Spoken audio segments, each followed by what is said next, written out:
Self-improvement. While everyone emphasizes on the self-improvement, there are only few people discuss about the potential drawbacks of the self-improvement. It's crucial to understand these shallow effects to avoid unnecessary pressure or the stress. If you seek genuine improvement without any stress, then you are at the right place. Watch this video completely to understand and to rethink your approach towards your improvement. Have you found yourself stuck into the loop of analysis and unable to make the decisions? Or perhaps you know what exactly you want to do, but you are struggling to take that action.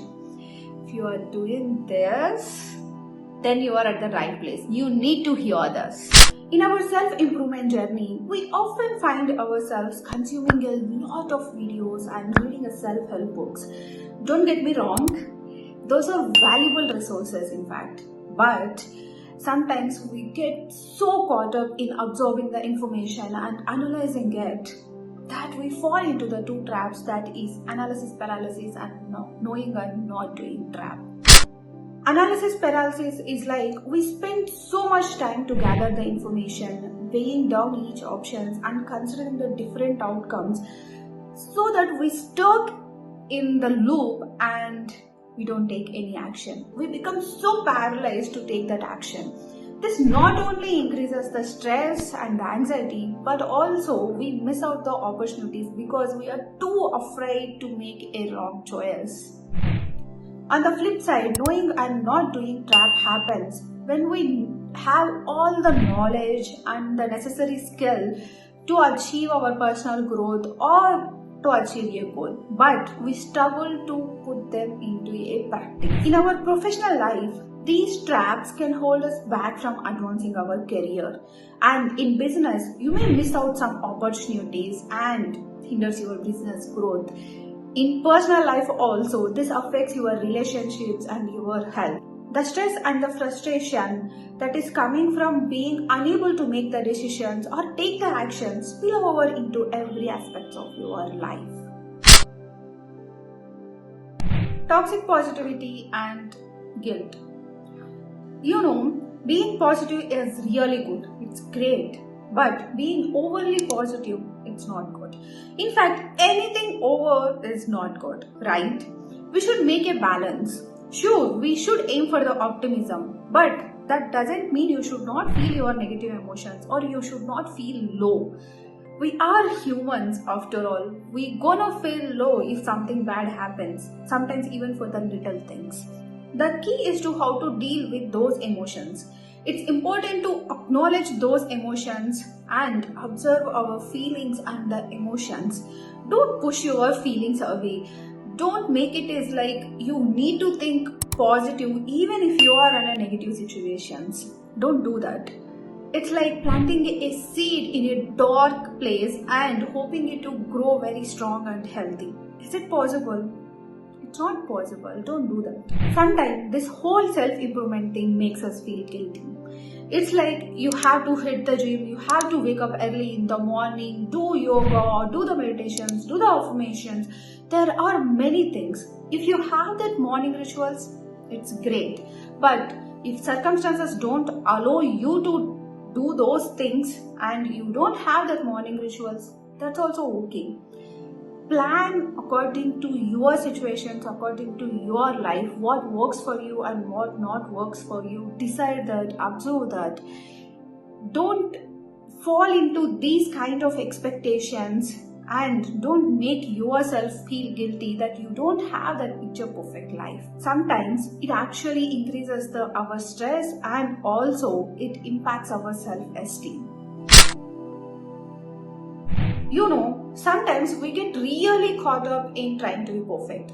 We feel this constant pressure every time that we want to be perfect in every aspect of our life. Sometimes it's pretty harmful. Living a healthy lifestyle is awesome, but sometimes we get so obsessed with it and we become really rigid and hard on ourselves.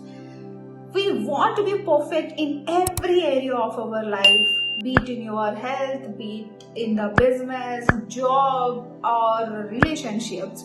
We want to be perfect, and We constantly compare ourselves to the others and the others' life, and this makes our situation even worse.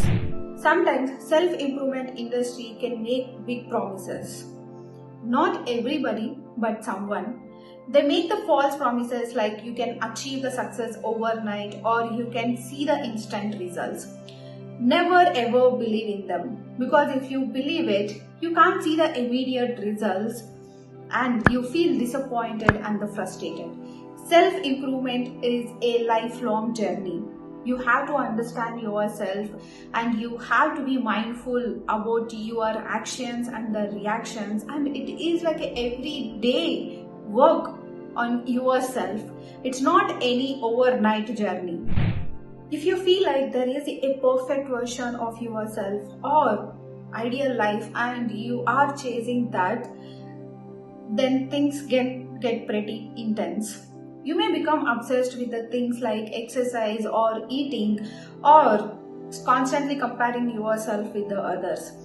And this energy can snowball into the depression, anxiety and obsessive compulsive disorder and chronic self-esteem. Living consciously doesn't mean your life will be problem-free. It won't happen. It means like you are being mindful and aware of your actions and aware of your feelings and emotions, and you allow it and you embrace those feelings and you acknowledge them and you heal them. Don't keep these unrealistic expectations that everything will be perfect.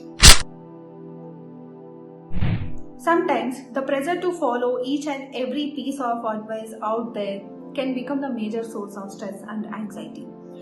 You may watch all the videos and read those articles and suddenly bombarded with endless options like waking up early, do the journaling, do the meditations, do the affirmations.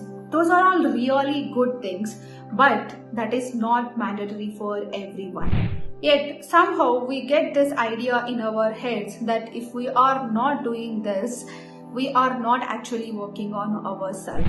Here is the thing, not every self-help tip or the trick is not for everyone. It's all about very subjective. One works for you and one works for the others. But the problem is when we judge ourselves and the others based on this ideal life version.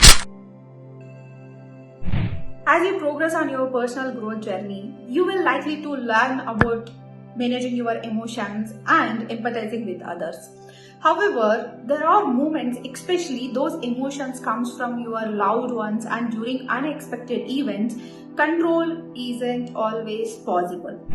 Some people fall into the trap of self-sabotage, saying themselves, I shouldn't feel like this, or asking questions, why am I feeling like this? This can become a toxic positivity and they feel guilty about feeling their natural emotions. This guilt can spiral into questioning their whole progress, and they may end up asking questions like, why am I behaving like this? What am I doing here? What have I learned so far? This guilt can in turn increase the stress and the anxiety levels. You have to understand it's important to recognize those emotions, and life is all about those comfortable situations and the uncomfortable situations, and you have to accept it. These are some issues many of us face during our self-improvement journey. One final thing, don't sabotage yourself and acknowledge your emotions and don't feel guilty about it. You are unique and embrace that uniqueness. Everyone's path is unique. Do mention your feelings in the comment section so that other people can also learn from this, and also subscribe our channel. Your support means a lot to me, and like the video and don't forget to hit the bell icon. Thank you so much for watching. Until our next video, happy learning. Namaste.